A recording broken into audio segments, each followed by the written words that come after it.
Bonjour, je m'appelle Max, conseiller technique Média Alarme.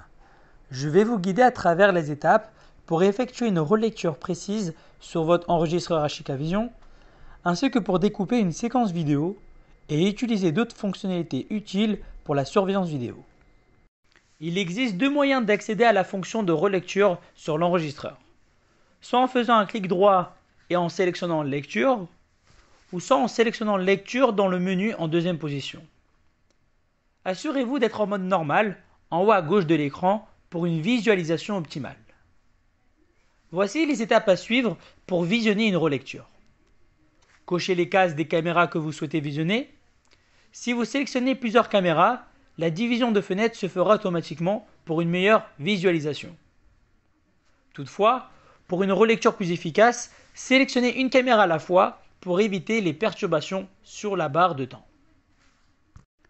Sélectionnez un jour dans le calendrier situé en bas à gauche de l'écran. Choisissez le moment précis que vous souhaitez visionner.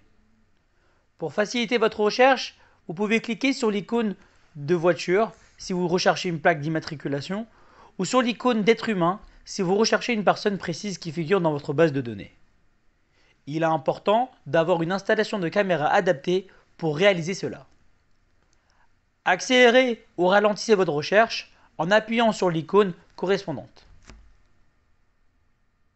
Sur la barre de temps, vous pouvez choisir le format de découpe du temps par morceaux de 30 minutes, d'1 heure, de 2 heures, de 6 heures ou de 24 heures. Vous pouvez le faire en faisant rouler la roulette de votre souris ou en cliquant sur la flèche de l'heure en bas à droite de la barre de temps. Les segments mauves correspondent à une détection de mouvement prise par la caméra. Lorsque vous passez la souris sur l'image, vous pouvez réaliser 5 actions. La première est d'effectuer un zoom numérique, comme je l'ai expliqué dans la deuxième présentation. La deuxième est d'activer ou de désactiver le son si la caméra est équipée d'un microphone intégré.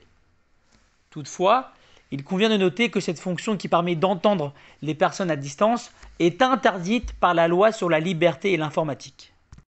La troisième est le fait d'ajouter une étiquette. En cliquant sur « Ajouter », vous pouvez la renommer selon votre choix.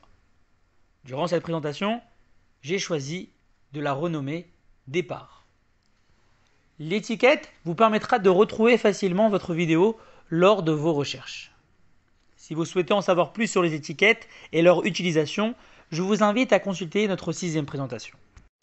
La 4e action consiste à utiliser la fonctionnalité du verrouillage pendant la lecture de vos enregistrements vidéo.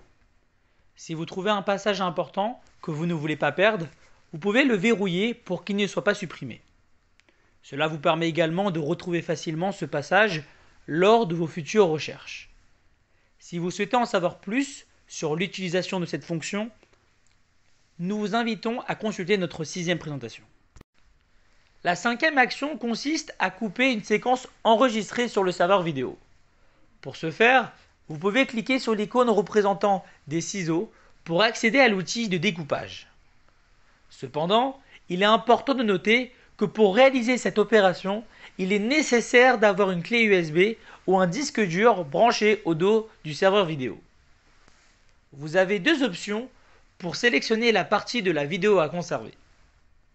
Soit vous pouvez entrer manuellement les horaires de début et les horaires de fin dans les cases appropriées, ou soit vous pouvez sélectionner le trait de début et le trait de fin avec votre souris et l'horaire sera automatiquement rempli dans les cases correspondantes. Une fois que vous avez sélectionné la partie de la vidéo à conserver, vous pouvez cliquer sur le bouton Enregistrer pour sauvegarder la nouvelle vidéo. Ensuite, vous devez sélectionner Vidéo et Journal et choisir l'emplacement de stockage. Si aucun dossier correspondant n'existe, vous pouvez en créer un en cliquant sur Ajouter un dossier. Pour cette démonstration, j'ai choisi le dossier Test et je clique sur Enregistrer pour valider mon choix. Une notification appelée Sauvegarde de fichier s'affichera alors pour vous informer du début du processus de sauvegarde. Vous pourrez suivre la progression de cette sauvegarde et vérifier que vos fichiers sont en cours de chargement dans le dossier de destination sélectionné. Une fois le processus terminé, vous pourrez vous assurer que votre enregistrement est bel et bien enregistré dans le dossier choisi.